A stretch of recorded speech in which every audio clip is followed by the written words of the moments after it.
Alright, so in this video, we're going to be going through an analysis of a character by Cillian Murphy from Peaky Blinders. And they will never admit us! Look at me. Oh my God, I'm heartily sorry for her. What, for this? For this? What we're going to start with is watching this scene here, and then we're going to have 3 specific points that we're going to get into, and I'm going to explain those points right after this scene. Ah, that's it. You can go.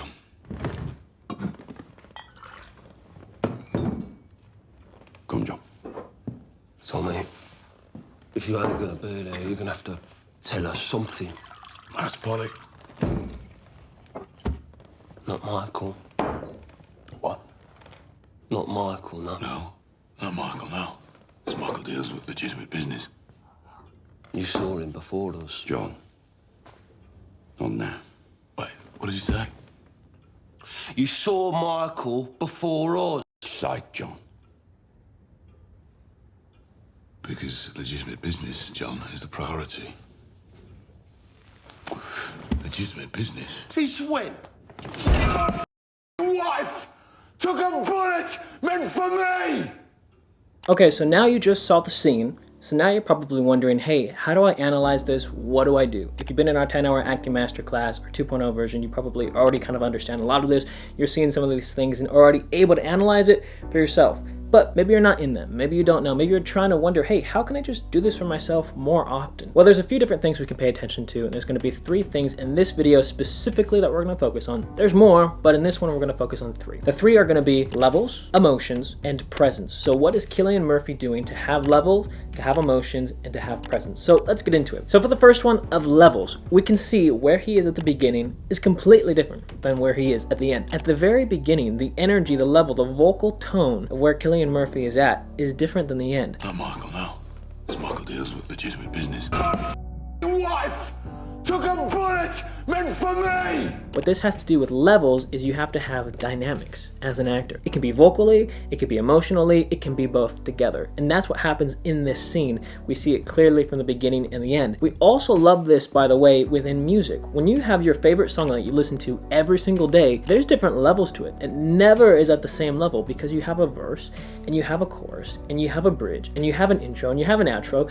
It's all different. There's all different levels in the song, which is why we like it. If you're in an acting class though and you've ever watched the scene and you don't really know why you don't care for it, maybe the acting's okay, but there's something about the scene that just doesn't draw you into it. A lot of that can be is because the actor doesn't have any dynamics. They're just staying at one note, one tone the entire time. I'll give you one more other thing that he does in here, just a really quick one. He also does a level change with his physicality. He starts off sitting down and then all of a sudden he's up and he's on his feet. Different facial expressions also shows the dynamic from where he started to where he is at the end. Again, more things you can apply for yourself. Point number 2. So now we're talking about the emotions. What is he feeling in this scene? What is he trying to convey to the audience? So a lot of what's being conveyed here is the distraught that his character's in. But now how is he showing that? What is he doing? If your character's distraught, what can you do? How can you show this for yourself? Let's talk about what Cillian Murphy's doing and then let's see how you can do it for yourself. One of the things that he does is he doesn't make a lot of eye contact in the beginning of the scene. If you just go and watch the scene, look at how much he's actually looking at the other characters in the eyes compared to how he's getting distracted and looking at other things. Ah, that's it. You can go.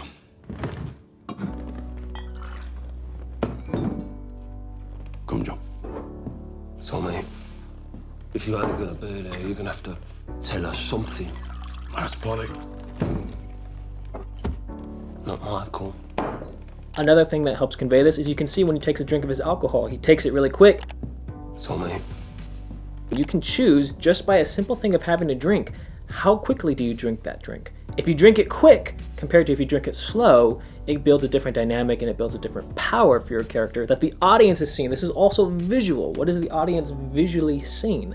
Depending on how you even drink, one simple drink can tell who your character is, how they're feeling, what's happening in that moment for them. The other thing that we can see is his facial expressions. You can see the wrinkle in his brow. You can see how his facial expression changes. You can see how he's distraught when he's thinking. You can see all the facial expressions happening on his face, which also help convey that emotion to us. So point number 3 is going to be presence. So what is presence? How do we understand this for ourselves as an actor? A lot of this has to do with the energy that you give off. So the energy that Cillian Murphy is giving off in the beginning of this scene for Peaky Blinders compared to at the end of the scene is completely different. At the beginning of the scene, like we said, he's much more scattered. He's not staying in one place, not focusing on one person. He's in all these different places. He's not completely focusing his energy on one thing, which can then show that the energy of the character tends to be more scattered.